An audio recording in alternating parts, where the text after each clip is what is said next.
Eu, si en algún momento me querés preguntar, viste que voy a dar un curso. Mm, Va, no sé, digo para generar eh, gente que se inscriba a eso, me ya, refiero. yo vivo de la publicidad, o sea, yo cobro por hacer publicidad. Ah, bueno, no, no. Ahora te mando el CBU.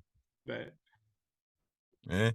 Como dice el dicho, ¿qué te gusta que te hagan? Transferencias. ¿Eh? Qué bajeza esa, ¿no? ¿Cuál?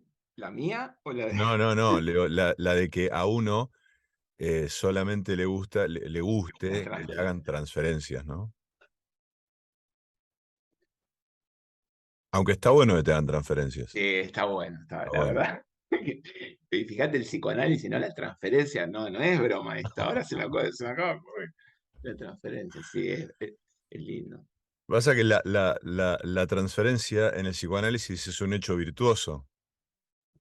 Sí, pero y vos decís que no, en el No, banco, no, no, sí, sí, también. Es un hecho virtuoso, necesario, eh, porque si no, no se puede. En el mundo capitalista sin las transferencias tampoco se puede. tampoco se puede. En un libro que se llama Una temporada con Lacan, de Mm, Pierre Rey, fue un paciente de él durante 10 años, el modo que él, la primera vez que se encuentra con Lacan, después de hacer digamos, generar la cita, Lacan le pregunta por qué viene, qué pasa, no sé qué, y la frase con la que termina el primer capítulo es, no le encuentro la vuelta. No sé por qué me vino, pero es brutal, porque es una frase que no tiene una palabra, digamos, grandilocuente o altisonante, y sin embargo la frase, no le encuentro la vuelta. Estoy a la vida, además, ¿no? No le encuentro la vuelta a la vida, tremendo. Me quedó grabado.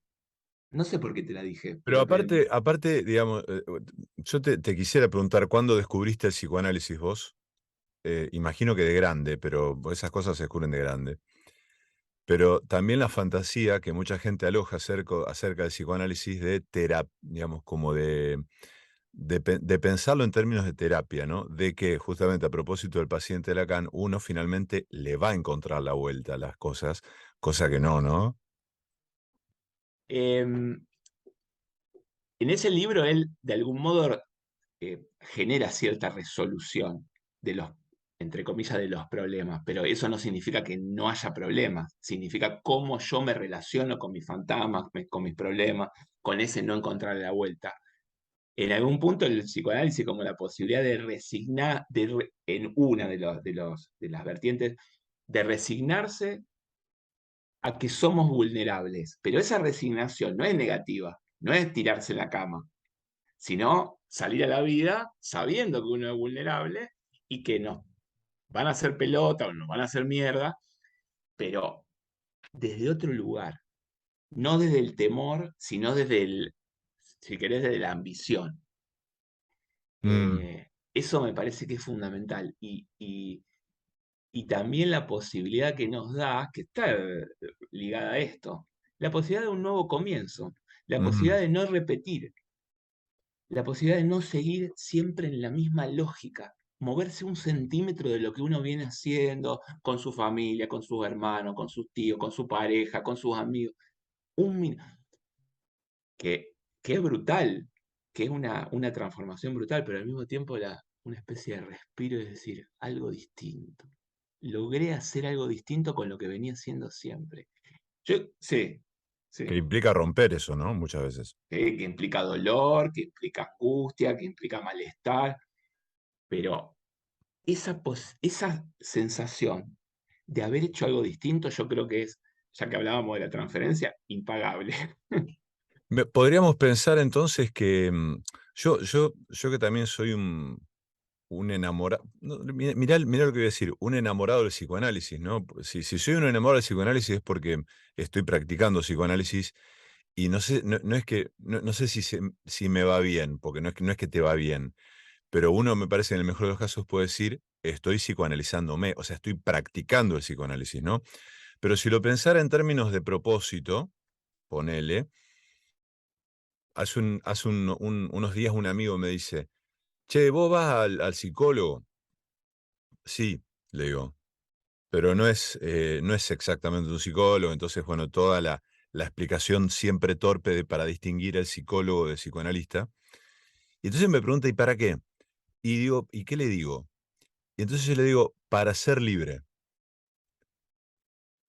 Creo que, ¿es la libertad el fin o uno? Sí, digamos, deberíamos pensar qué significa esto de la libertad. Ujú, Pero, y uno dice, liberarme de esas ataduras, de mm, las ataduras de la infancia, de las ataduras de lo dado, de las ataduras de mis padres, de la vida de mis padres, de lo que repitieron y vienen haciendo mis padres y que pusieron en mí, y que uno no sabe cómo lidiar con eso. A yo creo que por ahí va. En todo caso, el psicoanálisis sería la posibilidad de conquistar la libertad. Mira, claro, en este libro de Pierre Rey, que a mí la verdad que me ha marcado, surge de casualidad porque yo bastante enojado con una comisión en psicología justamente por los resultados de los empiezo a, bueno, a ser bastante crítico de algunos procedimientos. Y digo, bueno, ustedes como no están parece que no están compenetrados ni comprometidos con la lectura también es la posibilidad de la contingencia, de encontrarse con otro, no solo, digamos, una forma de amor, la lectura. Y un tipo más grande levanta la mano y dice, a mí me pasó encontrarme con un libro que me cambió, etcétera, y era este libro de Lacan, que yo inmediatamente, no de Lacan, sobre Lacan, ¿no? mm. Pierre Rey, una temporada con Lacan. Claro, lo primero que hago es ir a comprármelo, no lo conocía ni siquiera y realmente es un libro extraordinario. Y en ese libro distingue Pierre Rey entre lo dado en la infancia y lo conquistado de la madurez. Esa es la clave, porque dice, lo conquistado de la madurez es la posibilidad de amar, elegir y asumir. Esa es la libertad, digamos, no la libertad de comprarte lo que querés, de irte de viaje. La libertad es convertirnos en adultos. Que implica, a ver si estás de acuerdo, que implica, por un lado, modificar el pasado y distinguir, y acá viene un desafío faraónico para mí, distinguir entre lo que uno quiere, lo que uno cree que a uno le hace bien, lo que a uno lo satisface de lo que uno desea. Sí. Bueno, vos haces esa tripartición, ¿no? Lo del pasado, tal cual. Modificar cómo lee uno el pasado, ¿no? Sí. Cómo bueno, es típico, ¿no? Pero nos han marcado nuestros padres cómo se relaciona con ellos de una forma distinta. Eso sería modificar el pasado desde mi punto de vista. Ujú. Poder leer en sus conductas y en sus actitudes algo diferente a lo que leíamos o interpretábamos cuando éramos adolescentes. La bronca, el odio, la rebeldía. Ver ahora qué hay de ellos en nosotros. El odio que Es nos dieron, como dice el, Claudio Massín. tal cual, el odio que nos dieron. Si ese odio sigue operando, no somos libres para tomar lo que vos dijiste hace un rato. Yo todo esto lo estoy diciendo, vos sabés que yo no soy psicoanalista, eh, me dedico a lecturas bueno, me interesan, me convocan, me conmueven, pero al mismo tiempo no es que yo tengo toda una teoría psicoanalítica, sino que más o menos estamos tratando de pensar algo. Pero eso, si seguimos odiando a nuestros padres, ya está, no somos libres. Siempre la misma eso sería parte de la repetición. Después lo otro que decís de lo que queríamos, ¿cómo era lo que queríamos? Claro, distinguir, o sea, no es lo mismo lo que uno quiere, lo que a uno lo satisface, que lo que uno desea. No, no, porque querer, a ver, puede haber una definición de deseo que esté relacionada con, bueno, ¿qué es lo que yo quiero? Me quiero tomar un helado, me quiero ir de viaje.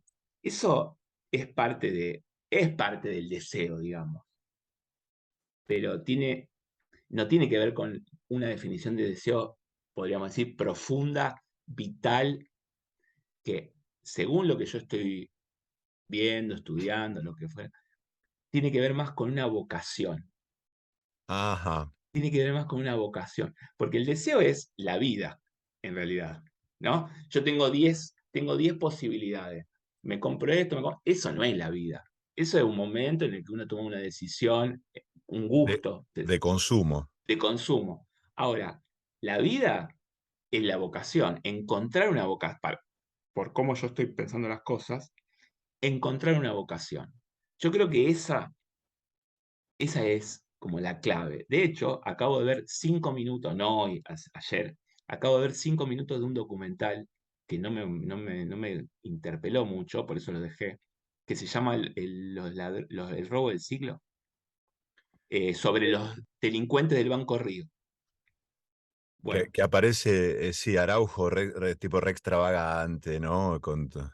el jefe Ese, de la ¿no? banda, Sí, sí, el sí, sí. jefe, sí, El que se sí, define como el artista. claro. Eso es interesante, cómo él define su robo como un hecho estético, ¿no? Exacto. Pero lo primero que dice es, en aquella época, 2003, 2004, yo era el hombre más feliz del mundo, dice, y lo repite 2 o 3 veces, porque había encontrado una vocación. Ah, es verdad, tenés razón, tenés razón. Lo vi, sí, sí, tenés razón. Me está haciendo acordar. Eso, en el momento en el que yo estoy viviendo, todo me habla, ¿no? Ahí no me acuerdo qué dice, cuando uno está en estas situaciones, todo le habla, entonces el oído lo tienes más atento, porque había encontrado una vocación. Y era el arte, ¿no? El estudio del arte, como que se dedicaba también a ejercerlo en cuestiones, pintaba. Eso.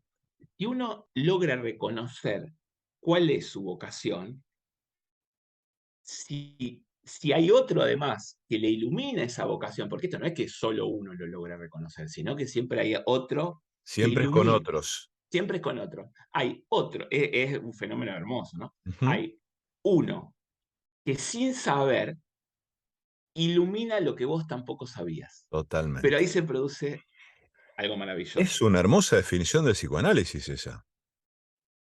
Bueno, puede Bueno, ser, puede ser, puede ser, sí, sí. a ver si la puedes repetir. Uno que sin saber No, no ilumina. la puedo repetir. Sí, sí.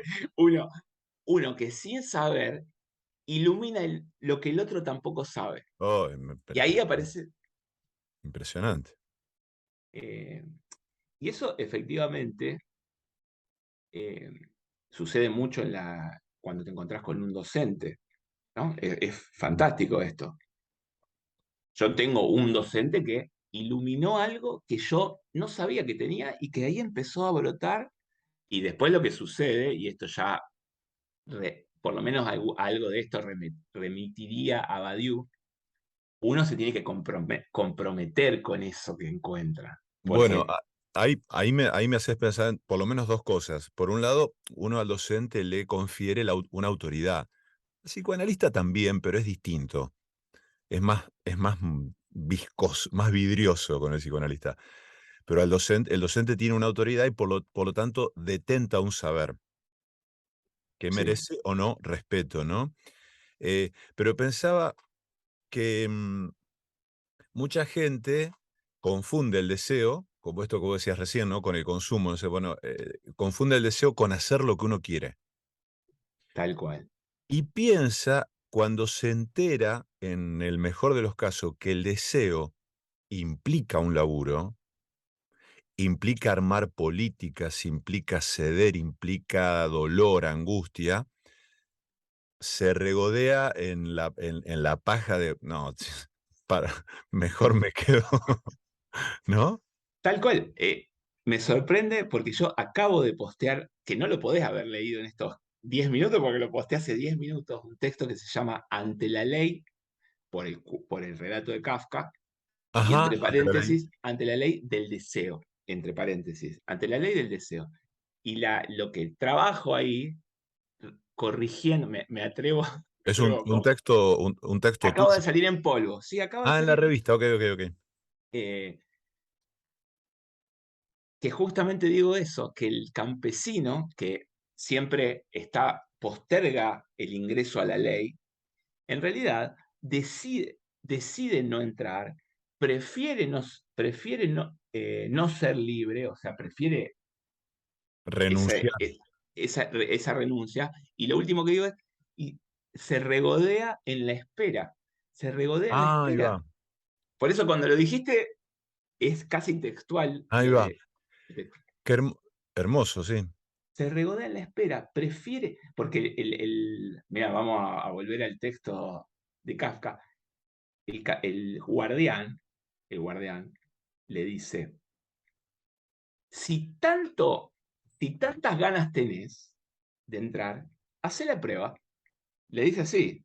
Yo lo releí hace poco, ¿no? Si tantas ganas tenés, hacé la prueba, pero yo soy poderoso, le dice, y cada uno que está tras mío en la otra puerta es más poderoso que yo, ¿te acordás? Entonces hay un desafío ahí. Dale, entra. Y el tipo no entra. Prefiere no entrar. No quiere jugar el juego. ¿Por qué? Porque lo que supone es que, bueno, en algún momento el ingreso va a suceder. Y no sucede. Si uno no activa, no sucede. Y además el talento que uno adquiere para construir el universo de justificaciones por no ingresar. Totalmente. Explicaciones, coartadas. No pude por esto, por lo otro. La Exacto. retórica del goce, ¿no? Sí, de ese regodeo el regodeo en la impotencia, ¿no? Me gustaría, quisiera, ojalá, no sé, y nunca, nunca hay el riesgo, porque obvio que esa entrada, digamos, al deseo implica un riesgo, implica dolor, implica esfuerzo, que es una palabra un poquito devaluada hoy, ¿no? Esforzarse. Eh, Sí, más que devaluada, sí, está devaluada sin duda, pero pensaba también, em, se le ha sacado, se le ha sacado su investidura eh, por ahí más piola, qué sé yo, no sé, ¿no? Es como que, oh no, el esfuerzo. sí, y cuando uno encuentra esto, el esfuerzo está, Mm, pero no es sacrificio, no es la, porque claro, si vos considerás, si un alumno, una alumna, un estudiante considera que, que la lectura, en su caso, que es lo único que tiene que hacer, por lo menos en las clases que doy yo, eh, es un sacrificio, si la ley se opone a su deseo, estamos fritos. Hay un filósofo, no, un filósofo, mirá, igual estudió filosofía, Máximo Recalcati, que yo estoy leyendo mucho, sí, escuchando mucho sobre me lo todo, nombraste. dice eso, hacer de tu deseo la ley. Entonces ahí se cae la idea no la idea, la sensación de que la ley está por un lado, el sacrificio, el desgaste, y que el deseo está por el otro. Entonces, claro, ¿por qué yo voy a querer sentarme a leer si ese no es mi deseo o todavía no lo reconozco? Para mí esa es una clave. Ahora, quiero volver a algo que decías recién respecto de el otro, los otros, em, y algo que yo estoy sintiendo en este último tiempo, que no sé, digamos, cuán atribuible es al tema de la pandemia. Pues el otro día nos reíamos con una amiga que, viste, no, que la pandemia, no, no nos hagamos los boludos, o sea, no le echemos la culpa de todo a la pandemia, viste. Está bien, la pandemia generó algo cuyos efectos no podremos dilucidar sino hasta no sé dentro de cuánto, ¿no? Pero al menos a mí me pasó durante la pandemia convertirme en un puercoespín. Una vez mi analista habló de, mucho antes de la pandemia, de la cuestión de dieta, como ponerse, como dieta, ¿viste? Dieta de relaciones, de ruido, de espacios, de cosas, bueno, dieta. Sí, Y la pandemia propició muchísimo esa cosa de reclusión, porque fue inevitable, pero a mí me puso también, me convirtió en un puercoespín, como que me encerré y tipo no se acerquen. Y ahora estoy asomando la cabeza y viendo con quién elijo encontrarme, con quién elijo conversar, y cuando encuentro esos interlocutores y esos espacios a donde cocinar algo, me devuelve esto que vos decías recién que es maravilloso, ¿no? Esta definición que es que el otro, sin saberlo, extrae o ilumina algo que yo tampoco estaba muy seguro de tener. Tal cual. Sí, y está bueno lo que vos planteás de elegir, Elegir. porque me parece que eso es parte también, remontándonos a lo que dijiste al principio de la libertad. Una vida en la que yo elijo. Pero esto no significa egoísta y decir, no, no, yo hago significa elegir, preferir, no que una ola te lleve puesto, que los vientos te lleven a, a formar una pareja, otro viento te lleva a comprarte el autito, y nunca uno en una vida, porque además es la única, y no quiero ponerme con ese tipo de discurso que tampoco yo apruebo, porque ahí estaría más cerca de lo que vos mencionaste antes del consumo, el capitalismo, el disfruta el Sí, ahora, sí, la vida es una la sola. vida es una sola. ¿Te acordás? ¿Cómo era el lema de la Sociedad de los Poetas Muertos? Ay, Carpe diem. Carpe diem. Eso. Eh, pero efectivamente es ahora. Eso sí, es ahora. No es mañana. Bueno, ya voy a ver cómo hago la próxima, cuando se dé, esperando el momento ideal. No, elijo, elijo. Eso, para mí, eso. Lo que pasa es que está bastardeada la cuestión de la elección, Mm. porque la elección ahora es entre el Mercedes y el. Bueno, ¿quién puede comprar? El Mercedes y el Porsche. Entre el pategras y el fimbo, digamos. Claro. Eso, asumir, elegir, decidir, y no es joda, porque en el libro dice amar también, ¿no? Hay como una. Amar para mí es terrible porque es descubrirse a uno como ser amante, quiero decir, como alguien que tiene la posibilidad de amar, digamos, de registrar a otro en un registro amoroso, digamos, ¿no? Sí, De dar algo. sí, de dar algo, de construir algo con Mm, otro, de construir una visión con otro, de esa diferencia inconmensurable con el otro, pero que al mm, mismo tiempo uno es obvio que tiene la tendencia a cortar, ¿no? A uno le gusta conocer la otra persona, saber todo de la otra persona, la tendencia a formar un uno, que eso mm. después termina mal, ¿no? Pero, pero esa maravilla de encontrarse con otro y que no sabe qué va a pasar y construyen de a dos, y esto también, ¿no? Construyen de a dos, algo que ninguno de los dos tiene muy claro. eh, es complejo lo de, lo de amar. Recién cuando decías esa hora, me hiciste acordar a que con un amigo hace un tiempo, un amigo que tiene edad cercana a las nuestras, Manu, él me decía, recién ahora tal cosa. Como, refiriéndose a, mira, recién ahora me cae la ficha, recién ahora me doy cuenta, antes no hubiera podido darme cuenta.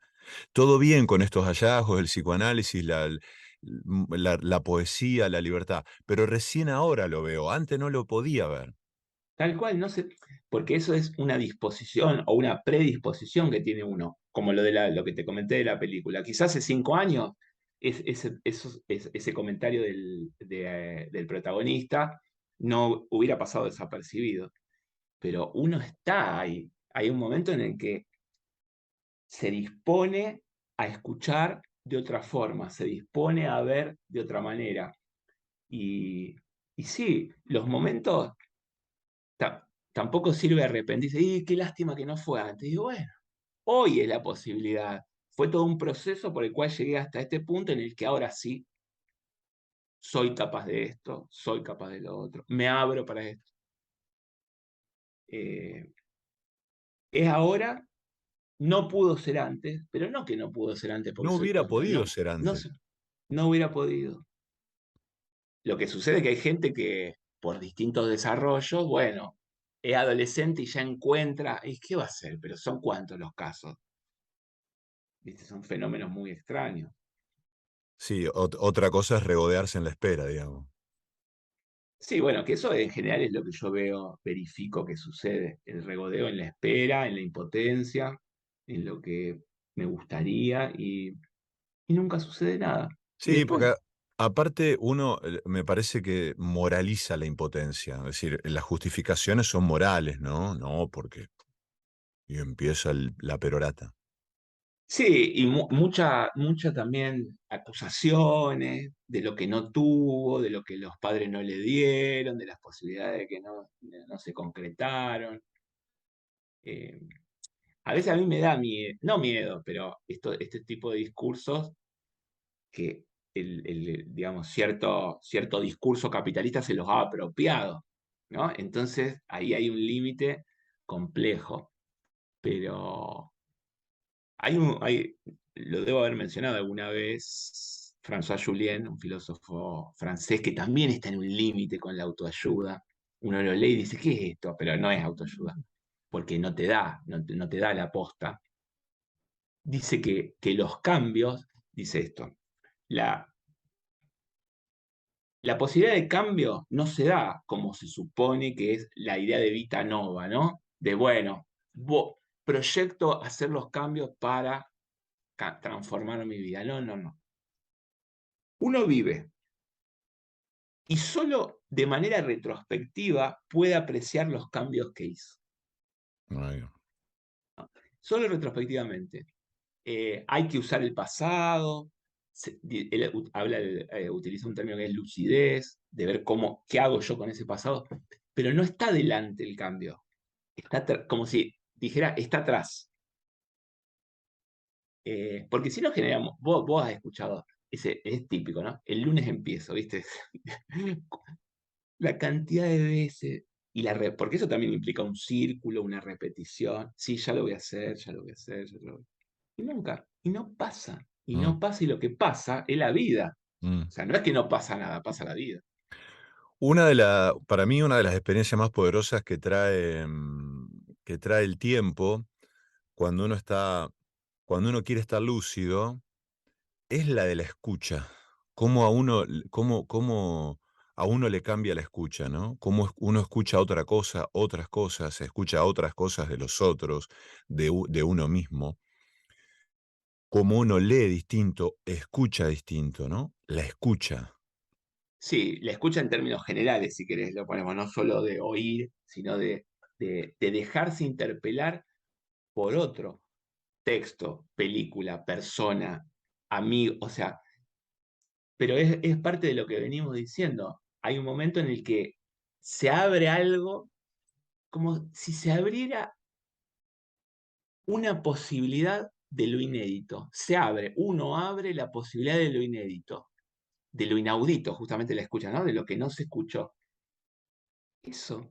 Pero a mí lo que me da la sensación es que uno tiene que estar predispuesto a esa escucha, disponerse, porque si no, estamos cerrados al amor, estamos cerrados a la escucha, estamos cerrados a dejarnos interpelar por, por textos, por películas, En realidad lo que estaríamos cerrados es a la contingencia que implica un encuentro. A la porosidad. Sí, no somos permeables, no somos porosos, sino que queremos las reglas, estamos reglados, estamos el destino marcado, pero esa contingencia. Vos fíjate que los grandes acontecimientos de nuestras vidas, ¿cuántos puede haber? Cuatro, cinco, seis. Mucho, sí, Son todos casuales. No es que uno premeditó tal cosa y total. después, bueno, apareció alguien, te encontraste, se cayó una cosa en la calle y la recogiste con alguien. Mira, breve, no quiero ser la autorreferencial, pero la cuestión del docente, que es a mí el docente que más me ha marcado, dio solo un año en filosofía, era cordobés, lo votamos nosotros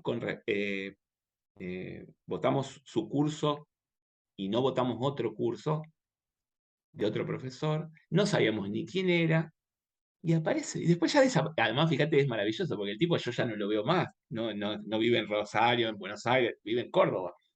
Entonces eso, apareció, iluminó y se fue, así como si uno de Fue de película, pedo, de de re pedo, pedo. tal cual. Pero ahí me haces pensar en algo que a mí me pasa muchas veces cuando lo fortuito sucede lo fortuito, lo vital, pero uno también tiene la posibilidad, o no, si uno la toma y la despliega, de seguir alimentando eso. Por ejemplo, vos podrías haber seguido un vínculo con este docente. Sí, yo considero que sigo el vínculo con el docente. Ok. Eh, no en términos personales directos, pero esto que yo estoy haciendo después de 17 años, fue en el 2005, nombrarlo y contar que fue determinante para mi vida, creo que marca el vínculo. Es lo que decía antes, lo de la fidelidad.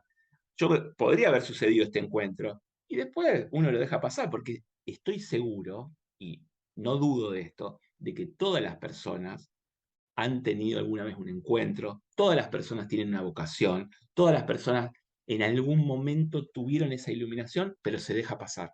Y yo esto no lo digo como un mérito mío, tuyo, de que encontramos. No, no, ¿qué va a ser? Es así. No me estoy asignando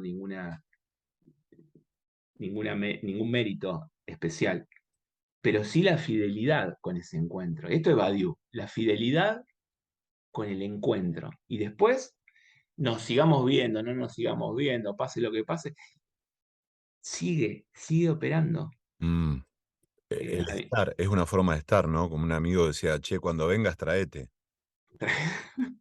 sí, es una forma de estar. ¿Cómo?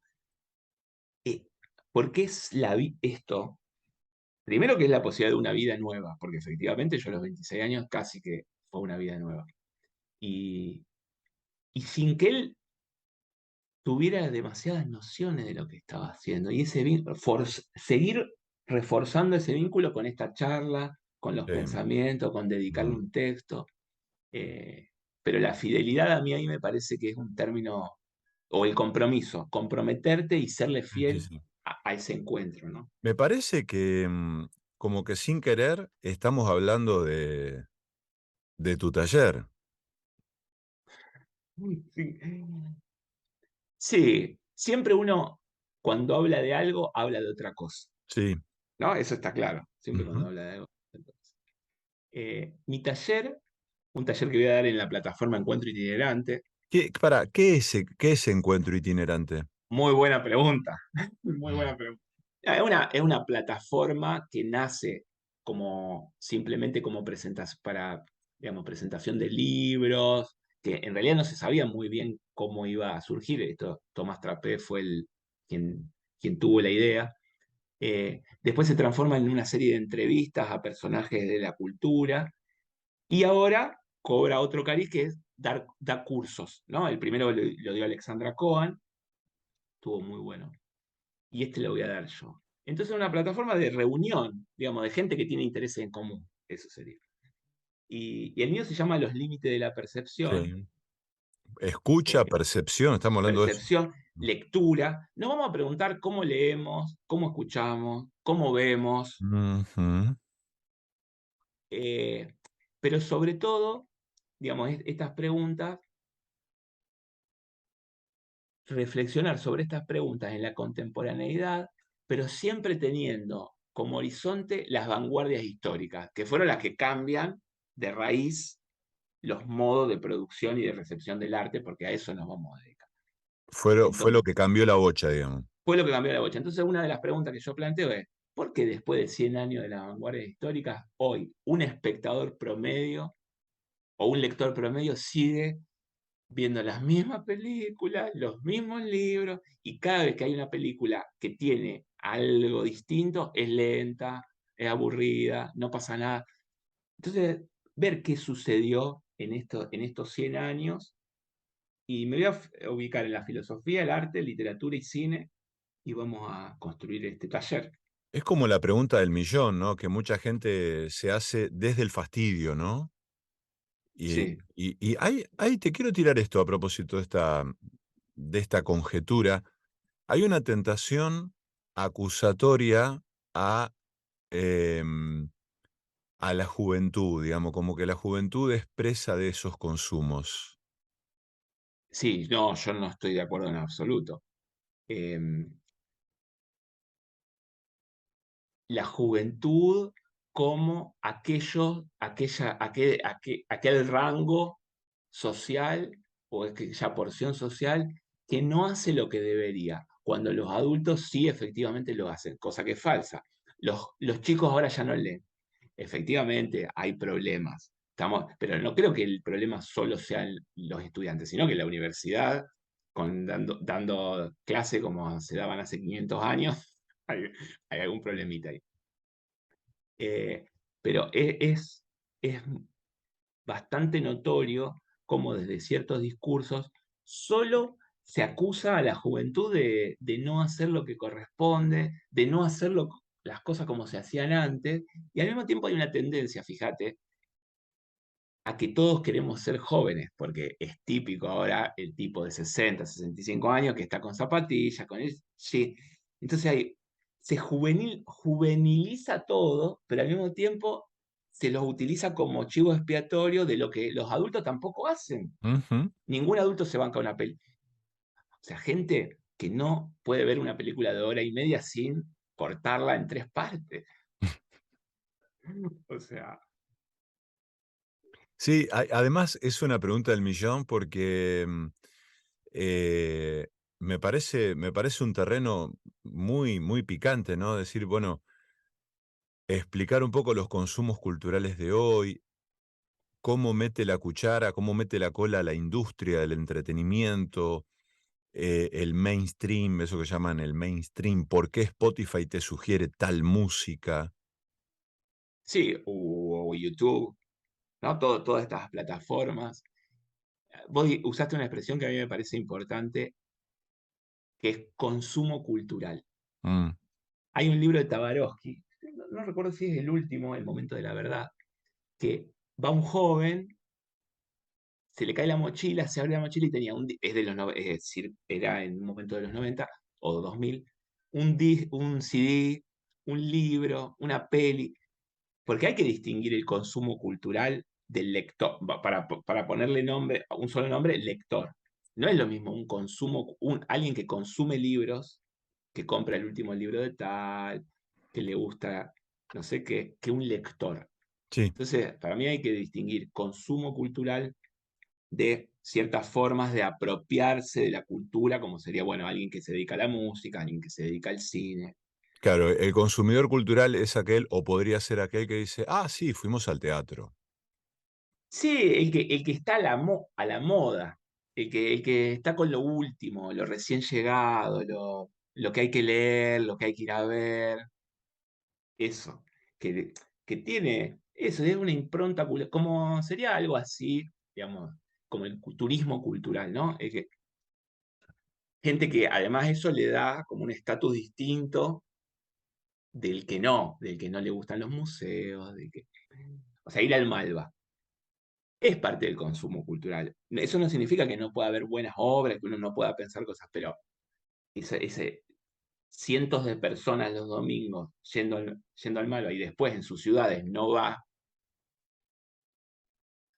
bueno, eso habla del consumo. Está bien, yo no soy si hay algo que no soy con respecto al capitalismo y este tipo de cuestiones de consumo es moralista. Qué Ujú. bárbaro, qué hijo de puta el capitalismo, cómo los pobres. No, no, porque no hay nada más estéril que la crítica moral al Mm, capitalismo. No, bueno, si alguna vez el burgués, digamos, para usar la expresión, toma conciencia de lo que... No es sí, sí. así, somos todo un engranaje del capital, es otra cosa. Nos fuimos al Em, carajo, igual. no, no, pero bueno, hay también, está buenísimo. Es un taller. ¿Cómo es el taller? ¿Cuándo? ¿Desde cuándo? ¿Hasta dónde? Sábado 17 de septiembre, 24, 1 de octubre y 8 de octubre. O sea, los 2 últimos sábados de septiembre y los 2 primeros de octubre, de 11 a 13 en la plataforma de encuentro, que después cuando se inscriben les mandan el link. No, es virtual el taller. Claro, claro. Los 2 últimos sábados de septiembre y los 2 primeros de octubre. Exactamente. ¿Cómo se llama el taller? Los límites de la percepción. Mm, Y eso podríamos, yo vos sabés que es el tercer curso, digo para retomar el psicoanálisis, puse la filosofía y sus límites, los límites de la imagen y ahora los límites de la percepción. Tercer curso que pongo límites mirá vos. Y digo, y ahí sí, claro, ¿no? Un tipo que nunca le pusieron ningún límite se lo tiene que poner. Se los tiene que inventar, Sí, se los reclama al mundo, a los sí. otros, ¿eh? Manu, gracias, un placer siempre. Gracias a vos, Esteban.